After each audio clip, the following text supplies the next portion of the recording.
In the words of Ecclesiastes, a season is set for everything, a time for every experience under heaven, a time for dancing, a time for wailing, a time for birthing and a time for dying, a time for speaking and a time for silence, a time for seeking and a time for losing.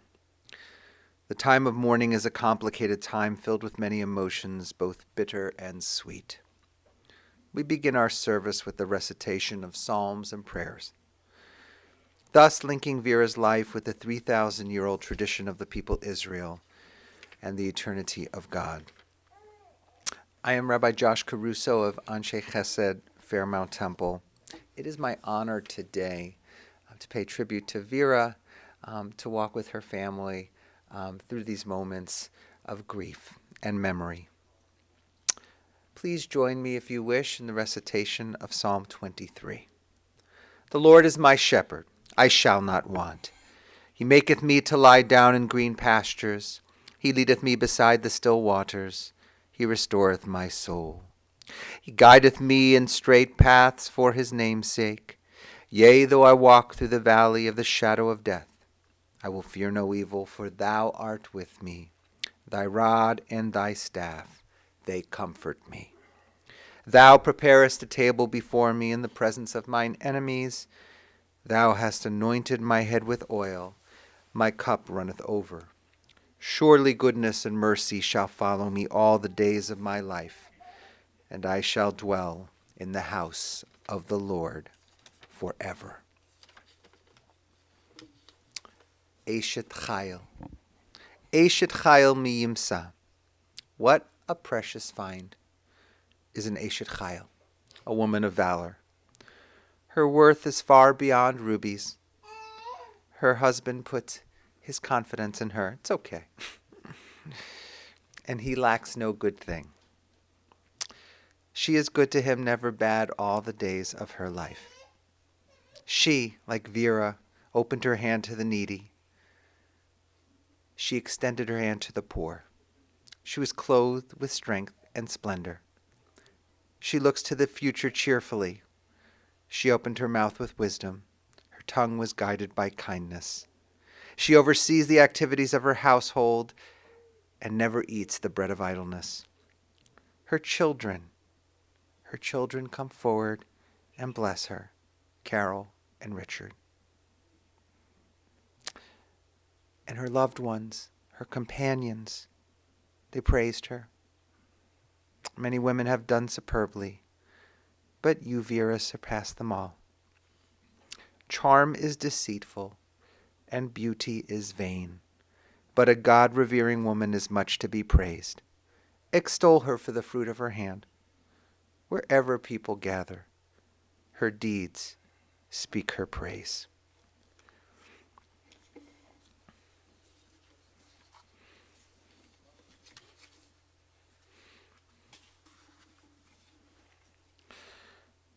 During these times when we are stricken with grief, we turn to our tradition for wisdom and inspiration. This week's Torah portion closes out the book of Genesis, the final chapter, and the journey of our matriarchs and patriarchs. At the end of his days, the biblical Jacob was about to take his final breaths when he asked his children to come gather beside him for some farewell words. It's fascinating that the name of this week's Torah portion is Vayechi, which means, and he lived, referring to Jacob's life. How could it be that our Torah portion conveys a moment of death and dying, Jacob's last moments, with the words Vayechi, and he lived? Perhaps the answer is that when our precious ones live out their days on this earth, we escort their bodies to their final resting place. They still live. They live on in our minds, in our hearts, in our souls. Their memory remains with us in the stories we tell about them and the lessons we have learned. When we say Zichrona Livracha, may Vera's name forever be a blessing, we understand that the life beating within us makes an indelible impression upon others that lasts far beyond the length of our days. Our life and every breath we take is recorded by those who know us.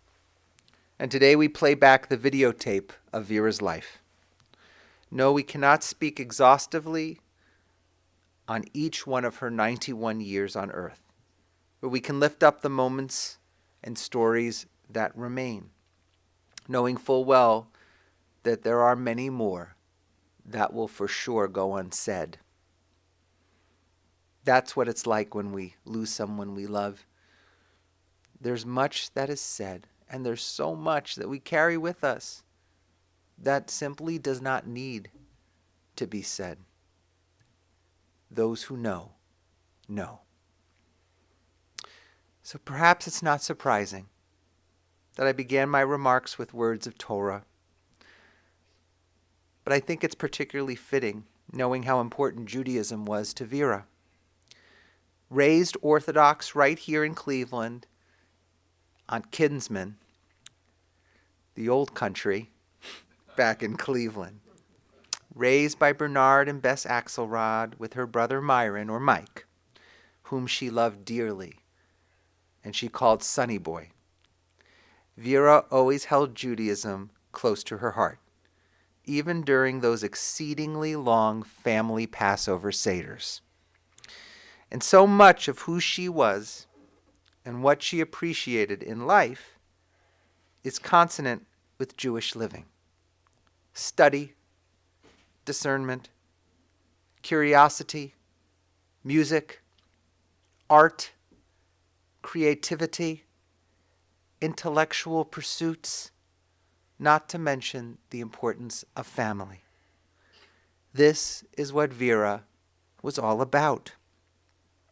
She was very well read and spent much time participating in book discussion groups.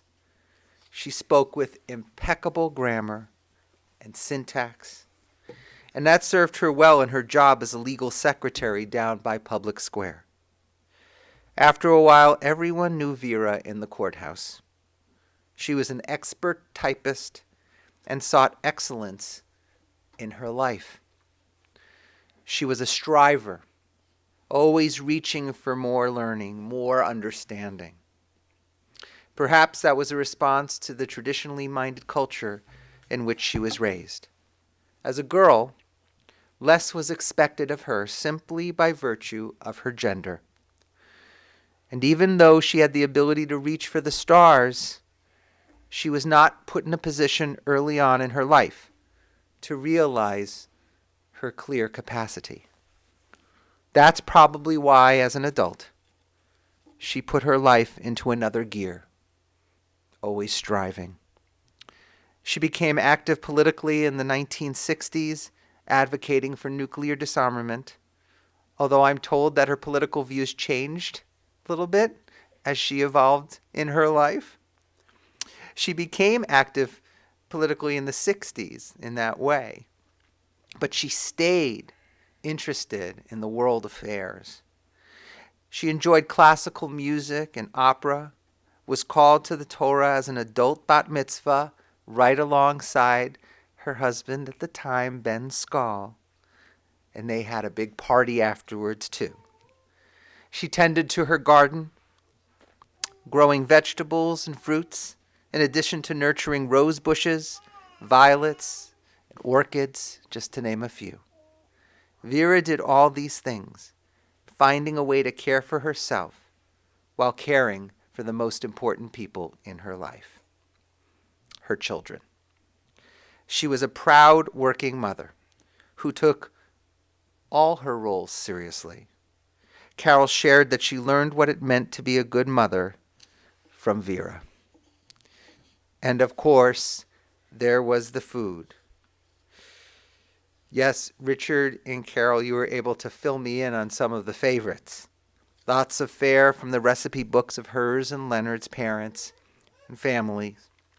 Chicken paprikash, stuffed cabbage, brisket and sauerkraut, standing rib roast, desserts with strawberry and raspberry preserves from berries grown in her own garden. Dill pickles made from scratch. Vera was, as we Jews like to say, a balabusta. Suffice it to say that the Schwartz kids did not dine on TV dinners. Even on Halloween, Vera went old school by making homemade caramel and candy apples and popcorn balls before everyone started to give out prepackaged candy. Michael remembers visiting his grandma at Points East and her cooking for him with treats like eggs in a basket. He remembers the Thanksgiving visits and the trip to Israel when he was 15 with the whole family. That particular trip was special on so many accounts, most importantly because it was Ben's wish that he could spend precious time with his loved ones after the discovery of a terrible brain tumor. He knew then more than ever that every day was indeed a gift. That trip meant so much to Ben. It kept him alive. In addition, Rachel remembers her grandma as being charitable, something that we try to teach our children to reach out beyond ourselves if we have extra resources, to be of help and comfort to others. Rachel noted her involvement with MS fundraising, and Vera was simply that kind of role model to her grandchildren. And later in her life, Vera lived in a group home in Florida. She and the community rabbi led programs at different facilities with songs and joy. In fact, just 2 weeks ago, Vera sang Hanukkah songs with the rabbi. Vera, who we are remembering with great love as a daughter of Israel, the girl who went without a bat mitzvah as a young teen, discovered one of her many gifts, lifting up the beauty of Judaism to others who needed some brightness in their day. Such a blessing to all who knew her. Vera also shared countless blessing and sweet moments with her good friends for decades, including Lois Swack and Elaine Horgan. To all who knew her, Vera was a blessing, and today we honor her with loving memories as we speak about her and we have those memories deep within our hearts. Finally, Vera shared marriages with 3 men, all different, all contributing to special chapters in her life. These men yielded great value, specifically her first marriage, which produced 2 beautiful and loving children who are here honoring their mother today. And of course, we spoke of Ben and his impact on her life and his support of Vera and her family, and his community involvement, of course, which was great. Vera's last companion, Ron Mazer, was her Ron Darling. Rabbi Howard Rubin, former rabbi at Fairmount Temple, who officiated at his funeral, at Ron's funeral, spoke these words at his eulogy. And twice blessed was Ron. He was talking about Ron getting another chance at love after Ron's first marriage. And twice blessed. Imagine peeking under the chuppah at Ron and Vera's wedding, when Ron quietly, but with that big smile of his, turned to Vera and whispered, "You are perfect for me." While Vera and Ron were only married for 5 years, they felt blessed to have each other before he succumbed to cancer. And so today, we gather together close. Close as Vera is gathering to her kin. Just like when Jacob summoned his children to come near and receive a blessing. He knew it was his last moments. He wanted to impart just a little more wisdom before he slipped into the night for one last time. In the same way, we feel Vera's spirit granting us blessing. At this time, as her children, her grandchildren, her great-grandchild, and children, some here, some not, but all who are with us, benefit from the legacy she leaves to them.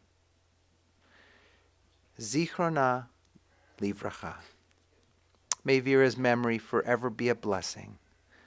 And let us say, Amen.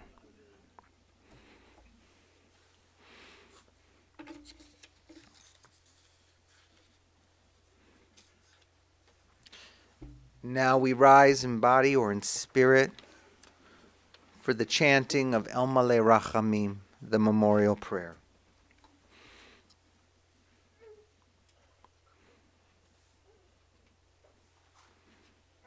El Malei Rachamim, Shochein Bamromim, Hamsei Menucha Nechona, Tachat Kanfei HaShchina,